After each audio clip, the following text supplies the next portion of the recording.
Terima kasih atas kehadiran Profesor Dr. Edwin Aldrian, BEng MSc dari BRIN yang sudah menyempatkan waktunya untuk ikut kita diskusi di dalam acara talk show ini. Talk show ini merupakan salah satu program dari pengurus cabang istimewa Australia dan New Zealand, yaitu untuk diperuntukkan bagi para mahasiswa yang S2 atau S3 yang sudah menyelesaikan studinya untuk menjelaskan kepada mungkin kita semua yang hadir di audiens yang ada di Restream ini, dan juga saat ini talk show ini sedang live di YouTube dan mudah-mudahan di Facebook pengurus cabang internasional Australia New Zealand juga sudah live. Baik, untuk mempersingkat waktu, saya akan coba memperkenalkan yang akan berbicara pada sore hari ini atau malam hari di Australia adalah terutama Mas Muhammad Rehan Respati. Mas Rehan ini baru saja lulus dengan bertitel MSc dari Monash University di Melbourne, Australia, untuk bidang atmospheric science. Mungkin nanti lebih jelasnya, lebih detailnya atau akuratnya nanti Mas Rehan bisa menjelaskan sendiri. Kemudian hadir juga di tengah kita Profesor Dr. Edwin Aldrian. Beliau salah satu pakar atmosfer atau cuaca, perubahan cuaca atau climate change. Mungkin sedikit saya share profil beliau.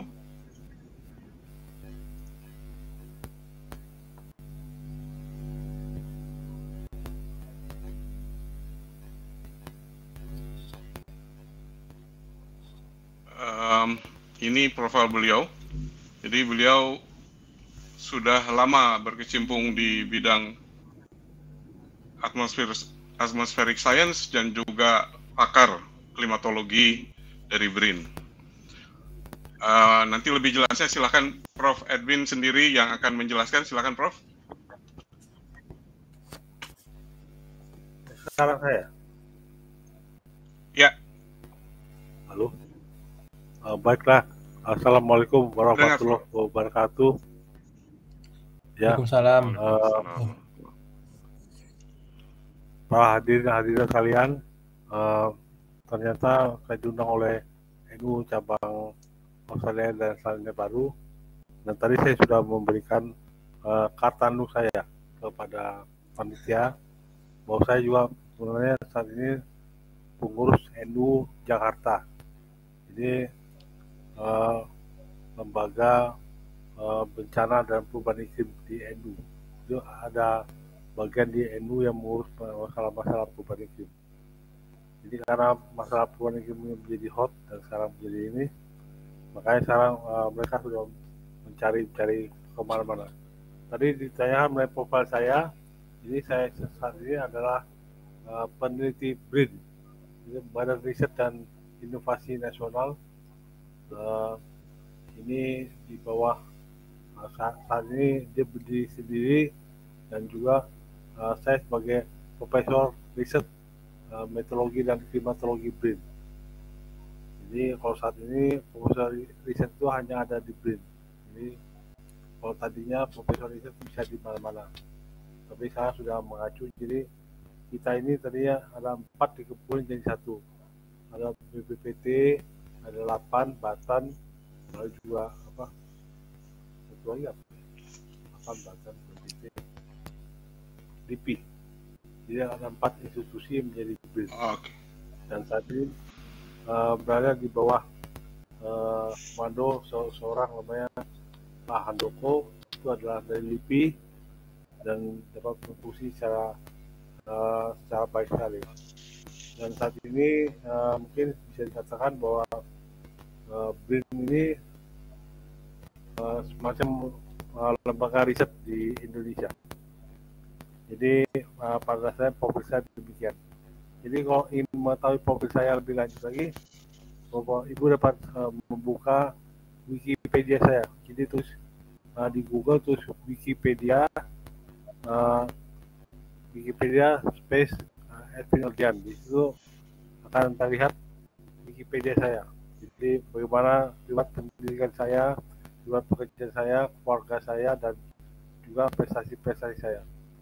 Itu adalah riwayat dari pekerjaan saya. Tapi di sana juga ada masalah-masalah karena saya sebagian besar adalah peneliti BRIN. Bagian penelitiannya saya juga ada di riset yang ada di ResearchGate dan juga ada di Scopus dan juga ada di mana ya? Saya pikir ada di mana-mana. Jadi yang terakhir ini saya mendapat penghargaan dari Presiden pada tanggal 13 Agustus kemarin.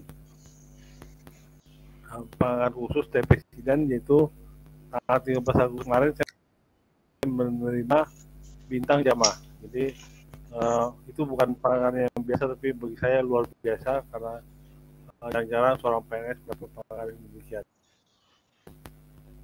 Dan biasanya penghargaan ini biasanya sudah pensiun, tapi ini saya mendapat penghargaan ini belum pensiun.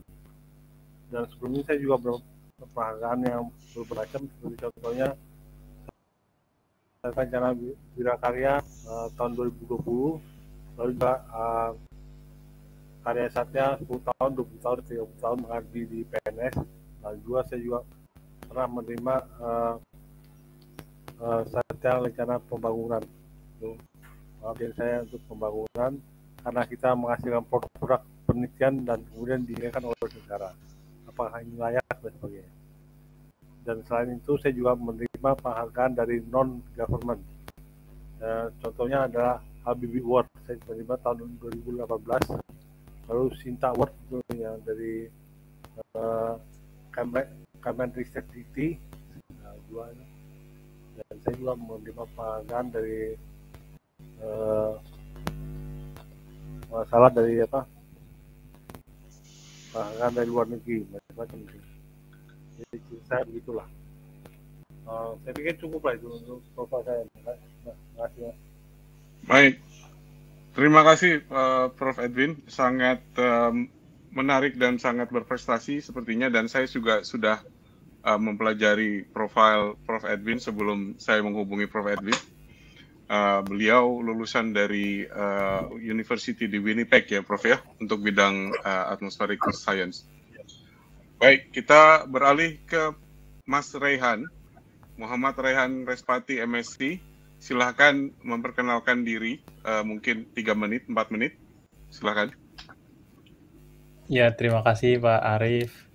Selamat sore Prof. Edwin dan teman-teman yang sedang menonton. Perkenalkan, nama saya Muhammad Rehan Respati.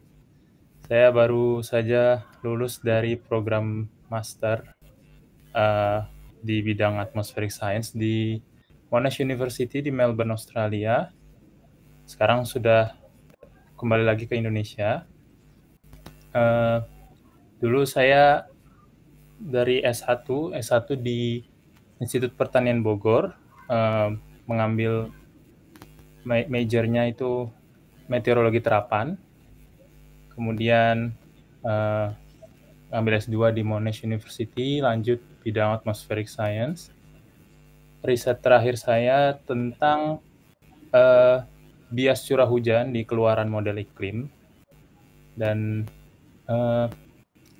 saya bekerja sama dengan Profesor Dietmar Dominguez di Monash. Beliau juga salah satu ahli ENSO yang terkenal. Ya, mungkin itu saja dulu Pak Arif, nanti mengikuti pertanyaan yang muncul.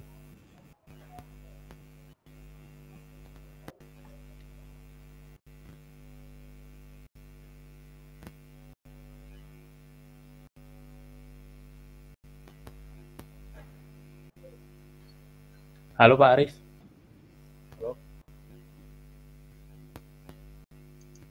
Halo. Tadi mikrofon saya di mute. Saya sangat appreciate dan kagum dengan Prof. Edwin ini. Ternyata beliau juga selain mendalami ilmu sains, tapi beliau juga fasih berbahasa Arab ya, Prof ya?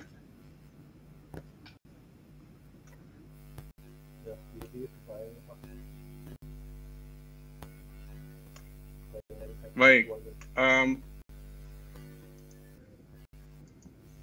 Baik, kita lanjutkan, Prof. Tadi Prof sudah memperkenalkan diri, terus yang terakhir ini sedang sibuk apa, Prof? Project kah, atau di dalam negeri, atau di luar negeri kah, atau bagaimana, Prof? Ya, saya kan 2 aktif di IPCC. Saat ini sudah 2 kali saya terpilih menjadi guru member IPCC. Pertama tahun 2015 itu di Kroasia, saya pilih menjadi guru member, dan terakhir kemarin 2023 pada bulan Juli. Jadi saya pilih lagi di Kenya, di apa? Kenya itu kotanya apa sih? Kenya itu kotanya apa sih? Nairobi. Jadi saya Nairobi. Di IPCC. Di pada dasarnya itu ya. Oke, baik, Prof. Nah, ini negara-negara di dunia ini sekarang ini lagi concern dengan perubahan iklim global ya, Prof ya.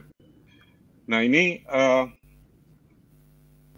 gimana ini antisipasi atau apa yang waktu dipelajari di Monash University ini oleh Mas Rehan, kemudian juga nanti mungkin dari Prof Edwin, kira-kira dari pemerintah Indonesia atau dari BRIN ini apa kira-kira langkah-langkah atau planning ke depannya seperti apa?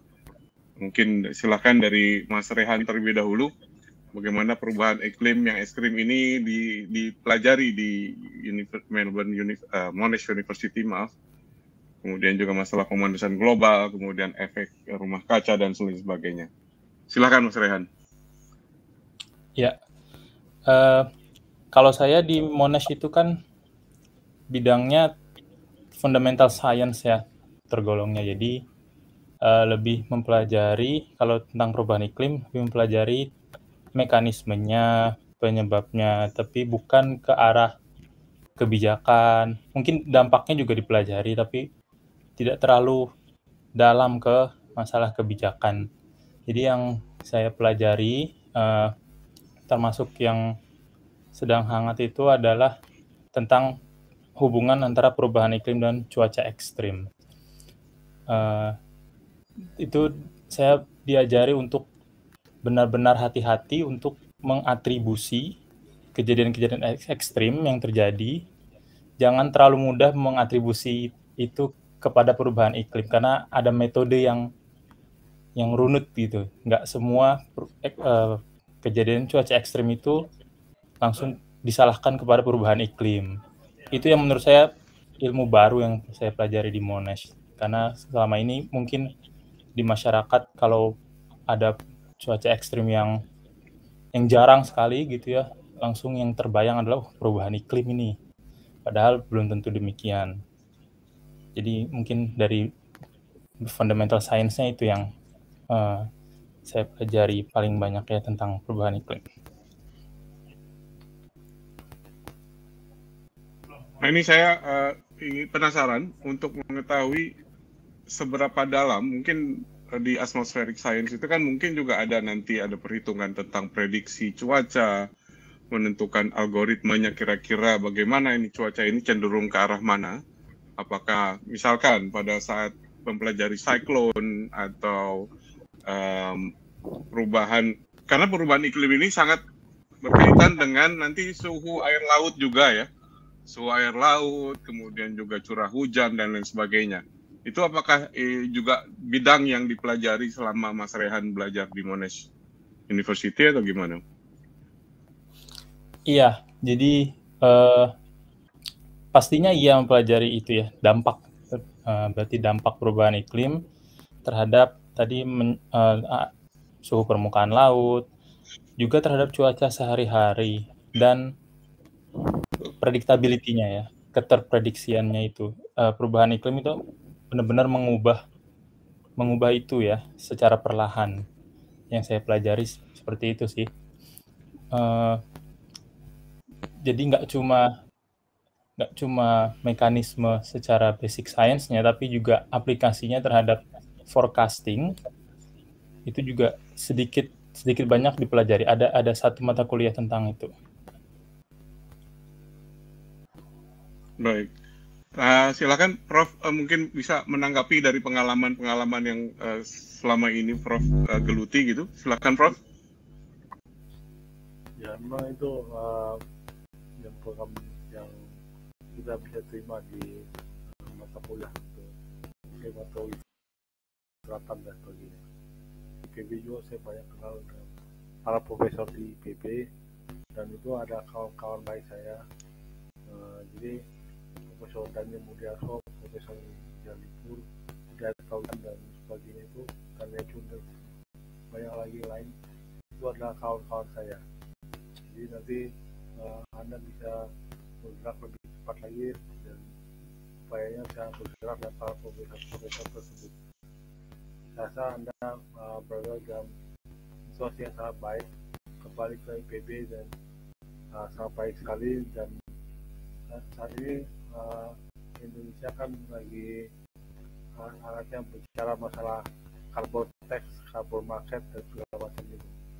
Nah, kami di APC ini ada dua program kerja kami yang lagi baru yang sangat hot itu. Yang pertama ada special report perubahan iklim dan perkotaan. Itu yang ingin kami lakukan dimulai dari pertemuan di Istanbul. Jadi dalam 3 minggu lagi saya akan ke Istanbul bicara soal itu, dan itu bicara soal perubahan iklim dan perkotaan. Jadi perkotaan ini maksudnya adalah perkotaan besar, jadi kayak Jakarta, Manila, Bangkok, Hanoi dan sebagainya, kota-kota besar, Kuala Lumpur dan sebagainya. Jadi kita akan mengangkat isu tersebut dan kemudian membawanya sebagai untuk pada special report. Ini saat ini IPCC pada cycle ke-7. Nah, cycle ke-7 itu mulai dari tadi pertemuan di Nairobi hingga selanjutnya. Jadi yang tadi pertemuan di Kroasia tahun 2015 itu cycle ke-6. Jadi cycle ke-6 itu berakhir di pertemuan di Nairobi, dan selanjutnya saya juga aktif terlibat. Jadi itu aktif saya. Jadi jangan khawatir Mas, ini masa depan perubahan itu cerah sekali. Jadi banyak sekali yang bisa kita lakukan. Jadi contohnya tadi kan saya sudah bicara masalah perdagangan karbon dan sebagainya. Kemarin baru pulang dari Dubai, jadi mereka baru mengadakan COP28. COP28 itu berisi bagaimana perkembangan terbaru dari perubahan iklim dunia. Yang terbarunya yang ingin saya tulis di sini adalah, jadi mereka itu sekarang itu memakai teknologi satelit, teknologi remote sensing untuk melihat apa yang terjadi dalam iklim dunia. Jadi itu akan dipetakan secara apa adanya, katakan merah, yang kuning katakan kuning, yang pink dikatakan pink dan sebagainya. Jadi itu sebenarnya kalau saya dengar dari saya lalu saya bicara dengan para senior saya, lalu dikatakan oleh para senior, wah kalau itu Bapak menjadi Tuhan dong, Bapak bukan itu. Nah, salah aja sih ya. Kalau itu ya jadinya begitu. Kan sekarang itu memetakan. Jadi tujuan itu adalah bagaimana klaim masing-masing negara, apakah negara ini klaimnya terlalu besar atau terlalu kecil. Maksud terlalu besar atau kecil itu begini. Jadi semua negara sekarang mempunyai klaim dan mengatakan pada nasional determin kontribusi negaranya. Indonesia sendiri saat ini mengeluarkan namanya Enhanced NDC, National Determined Contribution. Jadi semua negara mengatakan ini hasil negara saya, kemampuan saya begini Pak Budha. Nah itu nanti akan dipetakan. Jadi kemarin sudah dipetakan, data sudah diambil, dan ini hanya dilakukan oleh IPCC. Karena IPCC dipercaya suatu institusi yang mengeluarkan hasil-hasil ilmiah. Jadi ini akan diserahkan pada IPCC melakukan pemetaan tersebut. Jadi mungkin saya bisa katakan masa depan perubahan iklim untuk Indonesia dan dunia ini cerah sekali. Baik, terima kasih Prof atas penjelasannya. Jadi konkretnya itu memang saat ini pemerintah Indonesia melalui BRIN dan mungkin juga lembaga-lembaga terkait sedang memikirkan juga masalah carbon tax dan lain sebagainya, atau mungkin target zero carbon gitu, Prof. Sampai tahun berapa kira-kira target pemerintah Republik Indonesia ini, Prof, untuk zero carbon? Ya, soalnya pemerintah menyatakan 2060. Tapi dengan apa tadi yang pergerakan baru di IPCC tersebut, karena pergerakannya akan dimulai pada tahun ini, tahun 2023, dan dilanjut pada 5 tahun kemudian, 2028 dan 2033 dan seterusnya. Nah, diperkirakan negara Indonesia sebagainya. Jadi ini kalau saya perkirakan dalam 4 iterasi, jadi 2028, 2023, 43 dan 48 itu kan sudah 4 kali. Jadi dalam 4 iterasi, jadi semua itu sudah menjurus pada suatu kesempurnaan, keselarasan. Jadi saya perkirakan dalam 4 iterasi dunia itu akan keluar pada satu jalur penilaian yang komprehensif dan dapat diterima oleh semua pihak. Jadi 4 iterasi secara cukup. Jadi bisa demikian, lalu kemudian kita akan menyatakan bahwa kemungkinan tahun 2050 itu kita bisa keluar dengan national determined contribution masing-masing yang baru. Jadi perkiraan saya ada percepatan. Jadi kalau pemerintah awalnya mengatakan 2060 dan kalau apisnya misalkan 2050 cukup lah.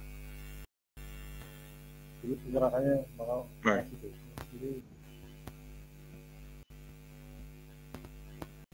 baik, terima kasih Prof. Kemudian saya beralih ke Mas Rehan ini. Jadi sebenarnya apa kira-kira awal tujuan tadi memilih program studi atmospheric science itu sewaktu sebelum berangkat, kemudian setelah mengikuti mata kuliahnya atau mengikuti program studinya, apakah sesuai dengan apa yang tadinya diharapkan Mas Rehan? Terus kemudian juga apa kira-kira yang bisa kontribusi yang bisa diberikan kepada pemerintah dalam hal ini karena beasiswa LPDP ya, Mas Rehan. Nah, jadi karena beasiswa otomatis harus berbakti kepada negara lagi. Kira-kira apa yang mau disampaikan oleh Mas Rehan? Silakan. Iya, jadi kalau latar belakang memilih jurusan ini sebenarnya awalnya itu hanya dari penasaran ya. Kita sehari-hari hidup di Indonesia itu mengalami yang namanya hampir setiap hari itu mendung seperti itu ya. Tapi hujannya itu kurang tepat gitu pada masa itu ya, prediksinya ya. Itu sekitar 5-10 tahun yang lalu. Dan itu yang membuat saya penasaran sebenarnya bagaimana sih cara memprediksi cuaca itu, kenapa ketepatannya seperti itu gitu, kurang akurat. Mungkin sekarang mah sudah jauh lebih akurat. Saya mengalami sendiri sekarang ini sudah ada improvement. Tapi ya itu awalnya dari penasaran itu, lalu ternyata setelah mengikuti kuliah 2 tahun di Monash ini, lebih dari 50% penasaran itu terjawab, karena memang itu sulit sekali prediksi cuaca itu, melibatkan banyak sekali komponen, dan ada chaotic nature-nya sendiri dari cuaca itu sendiri. Lalu kalau tentang rencana kontribusi, saat ini rencana jangka panjang saya masih ingin terlibat dalam bidang riset ya. Mungkin nanti ke depannya bisa juga bergabung dengan BRIN seperti itu. Karena selama 2 tahun ini saya mengerjakan riset juga dan saya enjoy mengerjakan riset dan saya belajar jauh lebih banyak dibandingkan duduk di kelas dalam mengerjakan riset itu. Jadi mungkin ke depannya rencana saya saat ini seperti itu. Baik, saya penasaran ini mengenai risetnya. Riset ini kan terkait sama data, satu ya. Satu data, yang kedua mungkin pengamatan di lapangan. Nah ini data ini kira-kira apa, karena saya bidang komputasi ya, saya di IT, otomatis yang terpikirkan oleh saya atmospheric science itu apalagi weather forecast atau weather prediction itu nggak jauh dari komputasi sebenarnya, komputasi dan algoritma yang berdasarkan data-data yang banyak. Nah ini apakah Indonesia melalui BRIN atau mungkin dari lembaga-lembaga yang lain sudah punya suatu infrastruktur komputasi yang untuk itu tadi memprediksi cuaca dengan lebih akurat lagi, Prof. Itu gimana kira-kira, Prof? Kalau saya lihat pada dasarnya sekarang komputer di dunia ini sudah lebih cukup ya. Jadi saya kemarin mau beli komputer juga dan i7 dan ada multi core. Itu jadi pulang ke Indonesia itu membawa software yang dirani di Jerman dan itu di komputer NEC. NEC itu i7 itu adalah jenis multi core komputer. Jadi kalau menurut saya komputer sudah cukup. Nah sekarang tinggalnya kita gimana menyusunnya sebagai suatu. Jadi kalau tadi kembali kepada problem awal bahwa cuaca itu tidak dapat diprediksi, itu benar sekali. Jadi dalam Al-Quran disebutkan ada 5 kejadian yang gak bisa kamu prediksi. Salah satunya adalah kamu nikah dengan siapa, kamu kerjanya apa, kamu mati kapan dan matinya di mana, dan termasuk hujan besok tuh hujan tidak. Jadi kan hujan itu dinyatakan sebagai yang nggak bisa kita prediksi. Nah itulah, itu ada satu rahasia alam yang masih dikatakan malah dijamin di Al-Quran demikian. Nah, jadi menurut saya bagian dari prediksi yang kita amati saat ini sudah cukup. Jadi bagian dari mungkin dari BMKG atau Bureau of Meteorology Australia dan sebagainya itu sebenarnya sudah cukup. Jadi untuk kemampuan yang kita inginkan untuk kebutuhan sehari-hari sudah cukup. Baik, berarti terkait dengan human resource di belakang komputasi atau komputerisasi tersebut juga sudah tercukupi atau gimana, Prof? Ini apa orang-orang atau yang punya keahlian seperti Mas Rehan ini, apakah masih kurang, masih dibutuhkan atau gimana, Prof? Ya kalau saya rasa itu akan cukup. Kalau saya kan saya berjamin ada ayatnya di depan. Jadi dia bisa menunjukkan, dan bahkan ayat beban itu juga ada di Al-Quran. Jadi seperti surat kitab yang sesuai takwir itu kalau buka di ayat ini ada ayat mengatakan apabila lautan sudah dinyalakan sudah tanda menuju kiamat. Dan yang kedua ada di surat berikutnya disebutkan apabila lautan itu dinyatakan meluap. Jadi meluapnya maksudnya sudah bukan hanya dipanaskan, tapi dia meluap. Itu kan meluap dengan bahasa India itu adalah sea level rise. Jadi karena kondisi itu adalah antara jabat misalnya menuju pada kiamat, itu adalah lautan dipanaskan dan lautan yang akan meluap. Jadi itu ada tanda yang kita percaya dan tepat sekali seperti dikatakan pada Al-Quran itu tandanya yang sangat pasti bagi kita. Itulah yang perlu kita pahami. Baik, terima kasih Prof. Mungkin dari pertanyaan-pertanyaan dari Mas Rehan yang akan disampaikan atau mungkin apa itu harapan atau apa gitu, silakan Mas Rehan. Ya, mungkin saya ada satu pertanyaan kepada Prof. Edwin ya. Prof. Edwin ini kan terlibat di IPCC, dan kebetulan saya kemarin itu risetnya tentang model-model di CMIP ya, CMIP itu. Dan saya melihat perkembangannya mulai dari CMIP 3, CMIP 5 ke CMIP 6 itu jumlah model-model iklim yang terlibat itu makin banyak, dan di CMIP 6 itu sendiri bahkan mungkin di mulai dari CMIP 5 ya, ada beberapa model iklim yang dikembangkan oleh negara-negara berkembang seperti India, Brazil gitu kalau nggak salah. Nah, kalau dari Indonesia sendiri, mungkin di BRIN ya, itu apakah pernah ada atau sedang ada atau akan ada rencana untuk mengembangkan model iklim sendiri yang mungkin nanti bisa ikut andil dalam IPCC report seperti itu? Ya, kalau saya lihat waktu ini sebenarnya saat ini Indonesia sudah mampu, tapi kita belum mengeluarkan karena kita belum ada konsensus bagaimana dengan model-model yang akan kita keluarkan. Sebenarnya sudah mampu, jadi Indonesia masih dalam tahap masih tempat-tempatan lah. Ini tergantung dari berbagai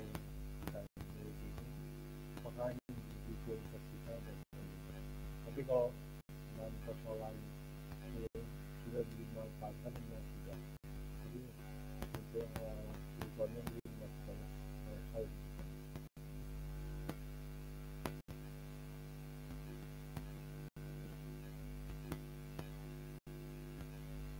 Ada lagi silakan Mas Rehan yang mau disampaikan. Iya, terima kasih Prof. Edwin.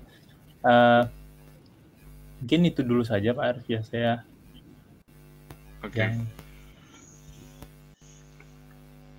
Ini saya ada pertanyaan nih sebenarnya, apakah nggak tahu apakah Mas Rehan atau Prof. Edwin yang bersedia untuk menanggapi. Bagaimana sih strategi pemerintah RI dalam hal ini atau melalui BRIN untuk entah itu carbon footprint atau perlambatan global warming, dan kemudian apakah memang BRIN itu ada merekomendasikan pola kebijakan yang disarankan kepada pemerintah untuk mencapai target itu tadi, zero carbon footprint itu 2060 ya Prof. Itu kira-kira peran BRIN sendiri atau lembaga-lembaga yang lain yang berkaitan dengan iklim ini, gimana Prof sebenarnya? Ya itu memang jadi pertanyaan umum kali, dan itu bagaimana kita bisa memperlambat dampak dari pemanasan global. Nah, kalau saya bilang namanya pemanasan global itu terjadi secara global, kata kuncinya adalah global. Jadi apa yang kamu rasakan di daerah lokal kamu itu apa yang kamu rasakan secara lokal, tetapi dampaknya secara global. Nah itulah. Nah bagaimana kita menyetop kondisi global dengan langkah-langkah yang sifatnya lokal-lokal saja, itu jadi pertanyaannya. Nah kita menjawab secara bersama-sama lah. Kalau saya kemarin juga di BRIN juga ada pertanyaan dari Pak Eni Salim, tepat demikian. Jadi kalau lautan meluap dan sea level rise, berapa pulau tenggelam, lalu kita butuh duit berapa untuk menyetop itu? Saya pikir nggak lucu lah Pak, karena itu akan terjadi terus sebenarnya.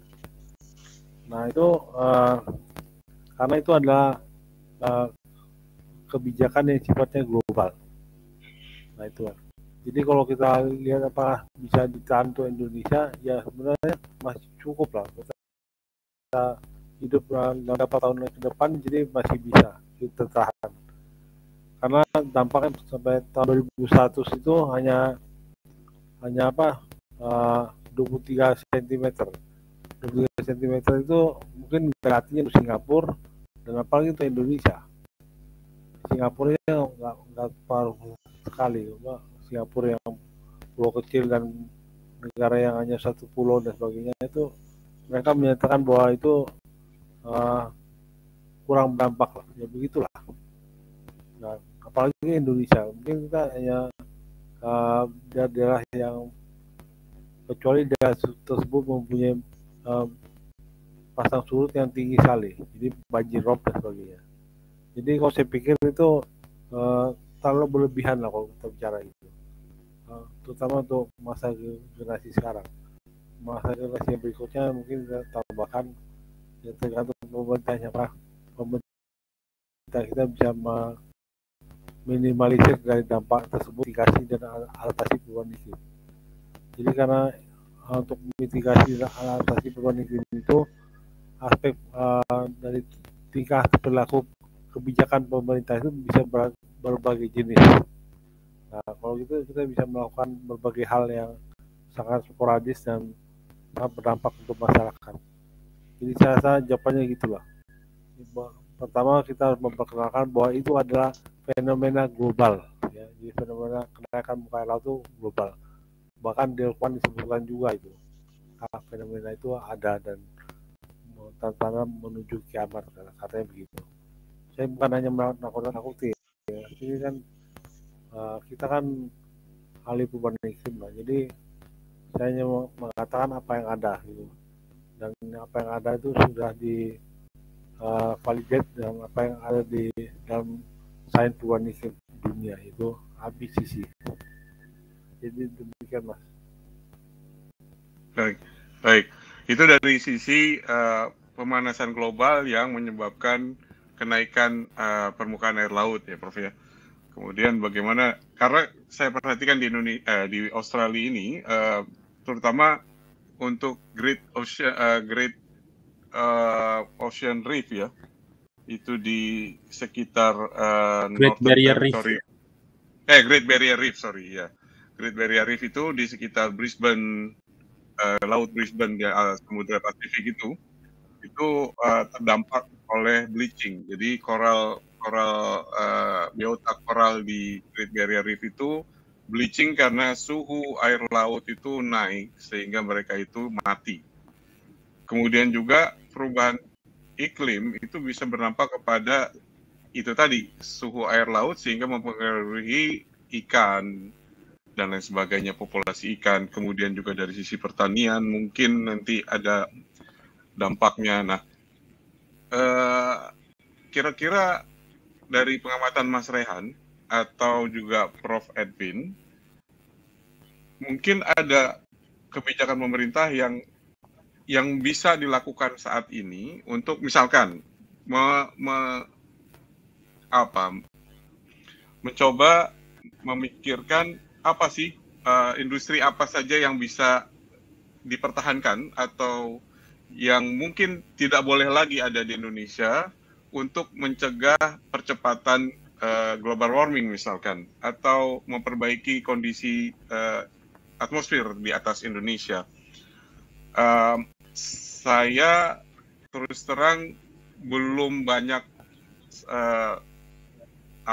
memperhatikan, mungkin tidak juga fokus bagaimana kebijakan pemerintah Indonesia untuk masalah ini gitu. Nah, mungkin dari Mas Rehan itu gimana? Apakah penelitian kemarin itu juga mengaitkan dengan strategi atau policy strateginya pemerintah atau bagaimana? Silahkan. Mungkin nanti setelah Mas Rehan melanjutkan dengan Prof Edwin. Kalau untuk kebijakan saya juga kurang tahu ya Pak Arif ya. Kebijakan terbarunya seperti apa, dan riset saya kemarin itu juga tidak bersinggungan langsung dengan kebijakan, jadi lebih ke basic science-nya. Jadi mungkin detail dan jawabannya nggak bisa detail karena saya sendiri kurang paham tentang kebijakannya. Tapi ya, seperti yang Prof. Edwin sampaikan tadi, mau semaksimal apapun yang kita usahakan di dan dari Indonesia, ini adalah fenomena global. Jadi nggak bisa kita sendirian gitu Betul, memperjuangkan saya ini setuju. semua. Tapi maksud saya begini, negara-negara mungkin di G20 atau G10 gitu ya, itu sudah mulai memikirkan kebijakan, misalkan mereka mulai membebaskan pajak untuk kendaraan yang bermesin elektrik. Kayak di Swedia, di Finland gitu, mereka sudah free pajak untuk electric car gitu ya, vehicle. Kemudian mereka juga mengembangkan renewable energy gitu ya, sehingga untuk mereduksi carbon footprint itu, di Australia sendiri saya lihat mereka sudah mengurangi pembangkit listrik dengan coal ya, dari batu bara. Itu sudah di-ban sama sekali. Bahkan pertambangan batu bara di Australia itu sudah tidak boleh lagi diproduksi. Karena untuk mengurangi emisi CO2 dan lain sebagainya. Betul sekali bahwa ini adalah pemanasan global, tapi kalau misalkan ASEAN countries, negara-negara ASEAN tidak berpikiran ke depan, ya tentunya akan berkontribusi terhadap pemanasan global itu sendiri. Gimana Prof? Ini tanggapan Prof? Ya, melihatnya bagaimana ini Mas Rehan sebagai mahasiswa yang baru lulus itu, jadi menurut saya buka mata dan telinga lebar-lebar sekali. Jadi masalah perubahan ini dampaknya sangat luas sekali. Jadi banyak masalah ini dan kita harus membuka mata selebar-lebarnya.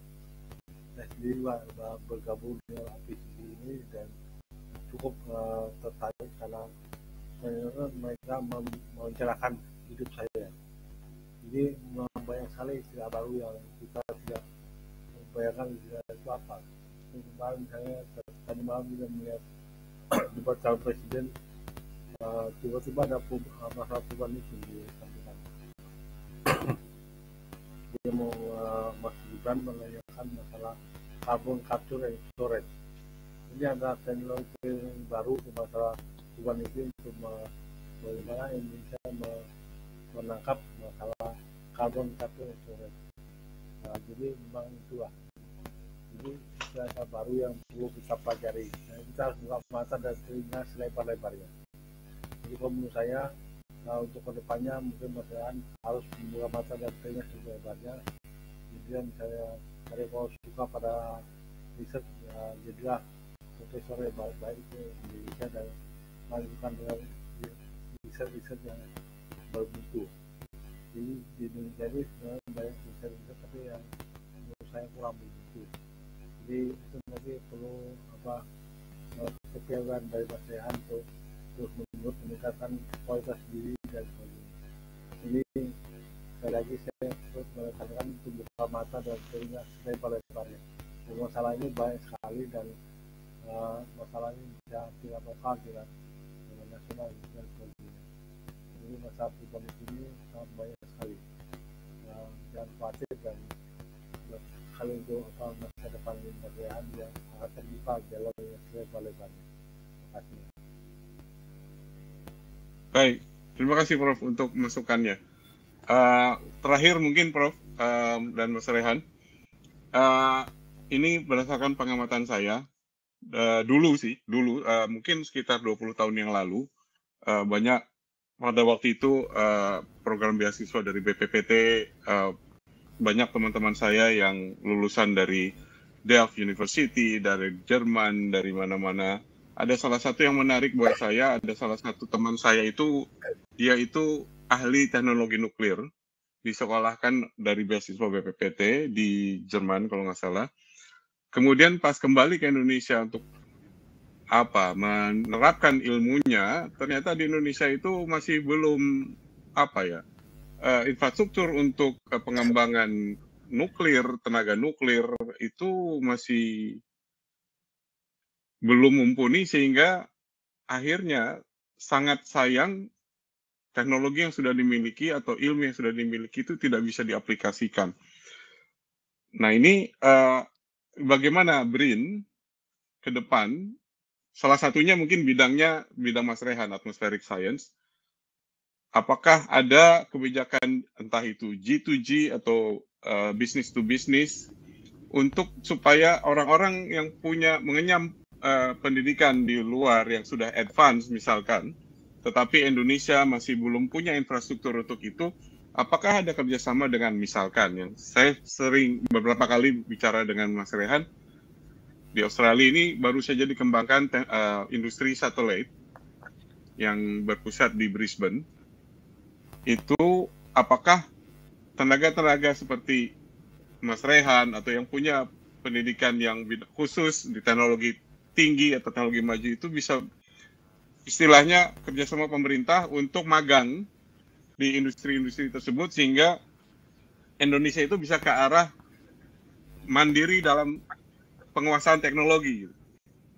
Apakah BRIN juga melakukan hal itu atau strategi ke arah sana atau gimana, Prof? Saya mohon pencerahan.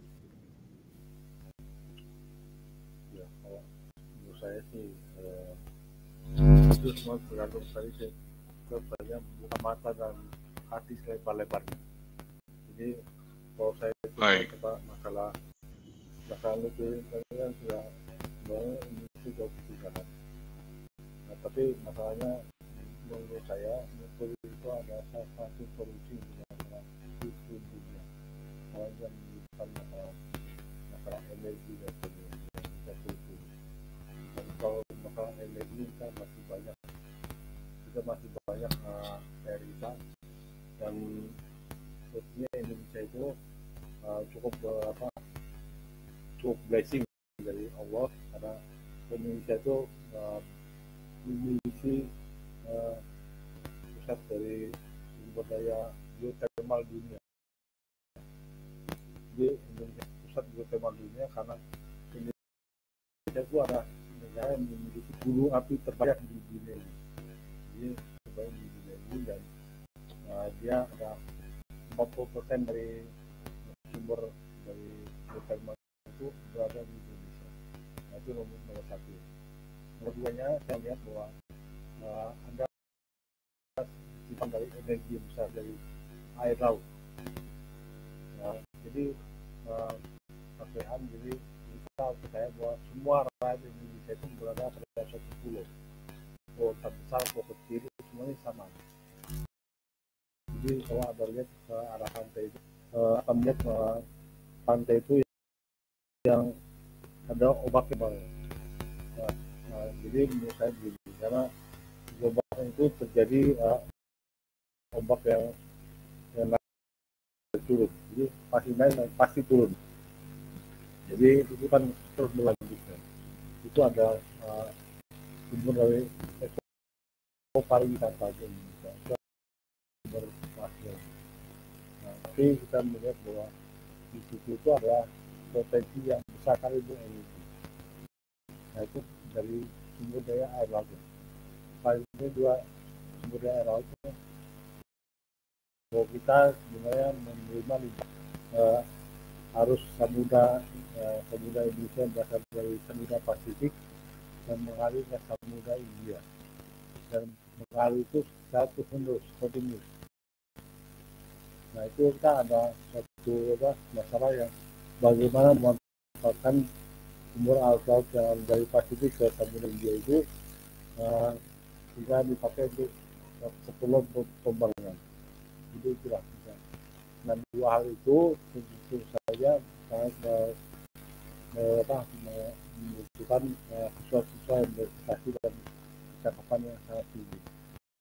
Jadi saya melihat bahwa misalnya kita dari geothermal dan setelah lautan itu, jadi Indonesia sebenarnya berpeluang untuk mencukupi diri sendiri bukan energinya. Jadi kemarin waktu kami berbincang di luar itu mereka mengajak komunitas di dunia untuk cepat beralih ke masalah energi, jadi energi yang terbarukan, contohnya bisa dari energi geothermal atau energi air laut. Nah, kemudian jadi pembahasan masalah perubahan iklim, jadi seperti energi dan sebagainya. Tadi juga ada masalah pemanfaatan nikel untuk listrik pada batu baterai.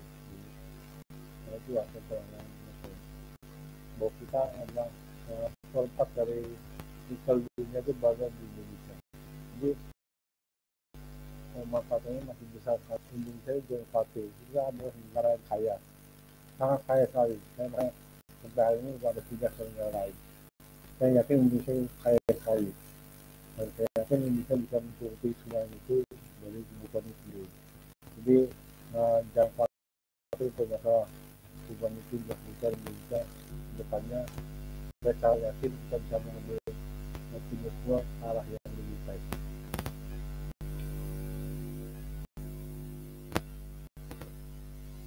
Baik, terima kasih banyak Prof. Edwin atas tanggapan waktunya di tengah-tengah acara weekend, apalagi sekarang mau libur Natal. Prof. Edwin masih mau menyempatkan waktu untuk kita daulat atau kita undang di acara ini. Sungguh saya sangat mengapresiasi sekali, dan kami pengurus cabang internasional istimewa Nahdlatul Ulama Australia dan New Zealand sangat-sangat berterima kasih, dan juga saya juga berterima kasih kepada Pak Barman yang sudah merekomendasikan Prof. Edwin untuk bisa kami undang. Sekali lagi kami ucapkan terima kasih, dan saya surprise juga bahwa ternyata Prof. Edwin malah punya kartu NU. Kami berdua ini malah belum punya, Prof. Jadi saya sangat merasa istimewa Prof. Edwin punya kartu NU, kami sendiri belum. Jadi sementara ini saja yang bisa kami sampaikan, kami tanyakan, dan mungkin pesan ada harapan terakhir dari Mas Rehan. Mungkin bisa melamar di BRIN atau gimana? Atau balik ke IPB? Iya, saya juga senang banget ya ini bisa ketemu Prof. Edwin. Beliau ini salah satu, kalau saya boleh bilang, legenda ya. Karena selama belajar di PB dan di Monash juga, paper-paper karya beliau ini ya jadi rujukan utama tentang kondisi iklim Indonesia itu ya paper-paper Prof. Edwin ini. Itu sih, terima kasih aja. Mudah-mudahan ilmunya barokah, Prof, dan bisa bermanfaat bagi rakyat Indonesia. Terima kasih sekali lagi Prof. Edwin atas waktunya. Mudah-mudahan semua tugas Prof. Edwin dilancarkan dan diberikan keberkahan umur dan ilmu untuk Prof. Edwin. Sekali lagi terima kasih Prof. Selalu sukses untuk karir. Kartu saya dititipin kawan-kawan. Baik Prof, kami share nanti. Ya, proses di akan lihat tahun baru. Terima kasih atas undangannya. Kesempatan saya bicara pada hari. Baik. Waalaikumsalam warahmatullahi wabarakatuh. Saya tutup Prof. Sampai ketemu lagi mungkin insya Allah kalau misalnya saya main ke Indonesia.